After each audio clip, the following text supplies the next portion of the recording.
What's going on, guys? D. Anthony here with Evolution Traders. First off, if you guys can do me a huge favor, when you're done watching this video, go ahead and give me a like on this video, subscribe to my channel. It would really help out my channel's algorithm as I'm trying to grow and expand it.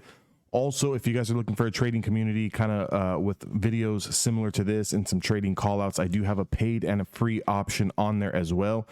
Check out that Discord down in the link below. And if you're looking for a couple of trading strategies, definitely want to visit my website at evolutiontraders.com. But I want to kind of talk about why the open is so important when you're trading some of your favorite stocks. So for me, I do trade predominantly the triple Qs, the NASDAQ 100 stocks. So some of the big boys like Amazon and Tesla and Netflix and Nvidia and Apple, so forth and so forth, stocks like that. So I kind of want to get into a little bit of a recap on Tesla. I did take a little bit of a scalp here off of the open.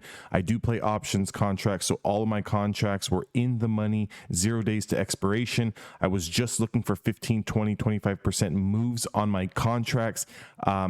Most of the time, I'm going to say 80% of the time, unless the stock is extremely strong and the move comes extremely fast, if I can get 20, 25, 30% on my contracts, normally I am taking profit. Obviously, I use good risk management and I have a stop loss. So before I even enter into the trade, I already know how much I'm willing to lose based off of the chart setup that I am currently playing.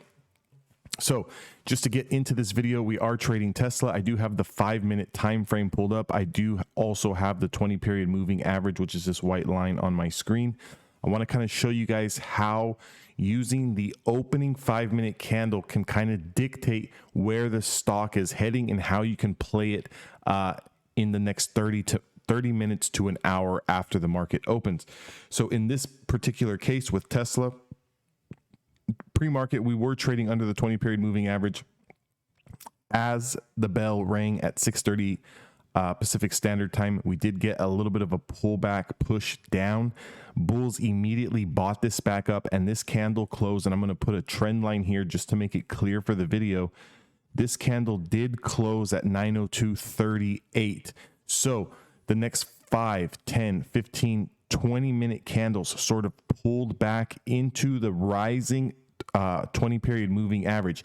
So here's just a rule of thumb. We always want to be playing with the 20-period moving average. So to give you kind of, a little bit of some context behind that, if the 20-period moving average is treading up, we are looking to play patterns in the upward movement. It sounds very simple, but it's a lot more complex, and it's harder when the actual market is live and you're trying to read the tape and you're trying to read the price action as the market is going on live, because obviously we don't have all of this data as the market is being traded live. However, we can kind of start to see as the 20-period moving average is sloping higher, we want to be trading with the 20-period moving average. The farther away we get from the 20-period moving average, we want to start thinking about taking profits or wait for that pullback bounce into the 20-period moving average. Anytime we get a breakdown or a flush below the 20-period moving average and it starts to curl over, we want to play with that 20-period moving average on the short side. When we have more of a straight line, more of just a nice curve, normally you're going to expect a little bit of a choppier market. So if in this case here, the 20-period moving average for the 5, 10, 15, 20, 25, 30, 40, 45 minutes was sort of trading in a sideways action here. The price action also didn't do too much. It was stuck in a range between 904 and 907. So only a 3-point range here on Tesla.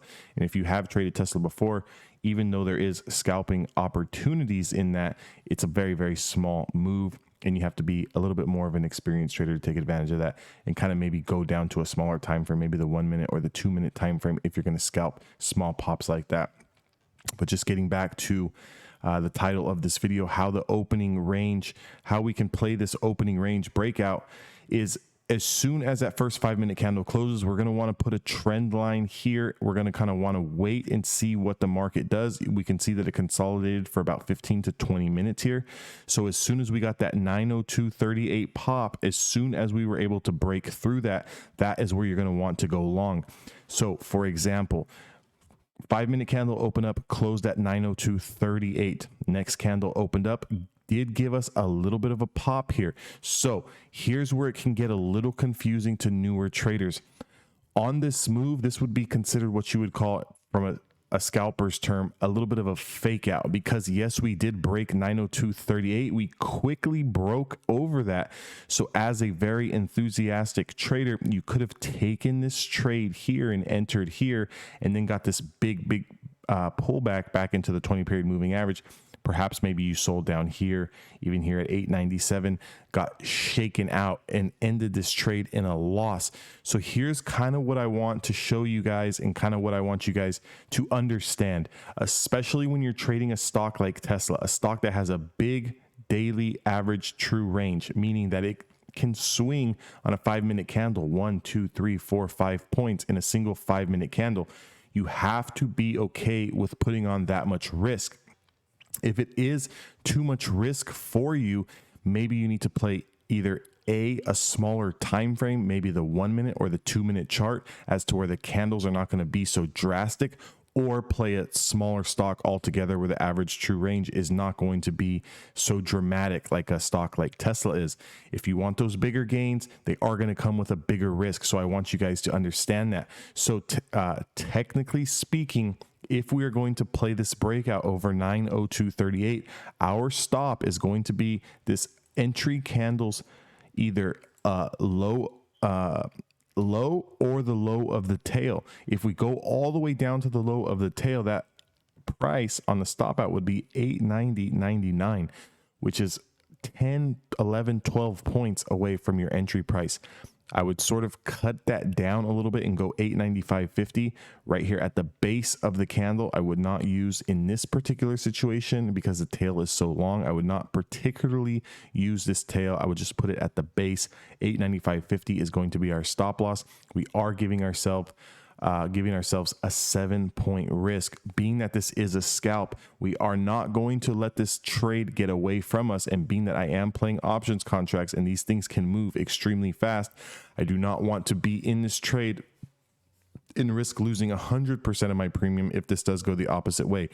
In this particular case, if we would have hit my stop loss at 895.50, I probably would have been down 40, 50, 60, maybe even 70% on these contracts, all depending. However, I would rather cut my loss there than be out a full 100%. So 2 ways that you could have taken this trade. You could have entered here, been shaken out. However, you can see this tail did come down to the base. However, we did not close below, so we would still be in this trade.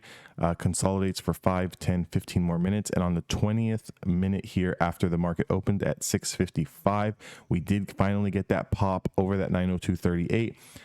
Got another close here on the next candle at 905.85. We also got another close here at 909.25 and another close here at 908. So I always try to teach, when we are scalping and using the 5-minute time frame as well as the 20 period moving average, I always like 2 to 3 pushes higher over my entry. So if my entry is here or as close to 902.38 as possible, and this is 1 push higher, this preceding candle at 7 a.m. would be 2 pushes higher. Obviously, consolidation candle here, we did not break high wick and we did not close below high wick. We would still be in this trade. We did get this 3rd push higher here. This is exactly where I sold at 710, and that price was around 907. Obviously, you're never going to top ticket at 907.29 or even at the top of the tail here at 909.25, but somewhere in this 3rd push higher. So just again, to reiterate that, if we entered here as close to 902.38 as possible, we got 1 push higher, 2 push higher, inside bar, 3 pushes higher. You want to be taking profits on this push. Mind you, it did consolidate 1 more candle and make 1, 2 pushes higher for about another 3 to 4 points here. However, this is completely irrelevant. It's completely irrelevant. 1, 2, 3. So from 907 to 908 and 910, there is a couple more points in that trade. However, this is not your money. And when I mean this is not your money, my particular trading strategy tells me to take profits 2 to 3 pushes higher into strength, and I will be completely okay with that every single time. I just want to do a little bit of a trade recap. Kind of wanted to discuss a little bit about the trade that I took on Tesla, and kind of show you guys how to use this opening range 5-minute candle to dictate how you can set up your trades.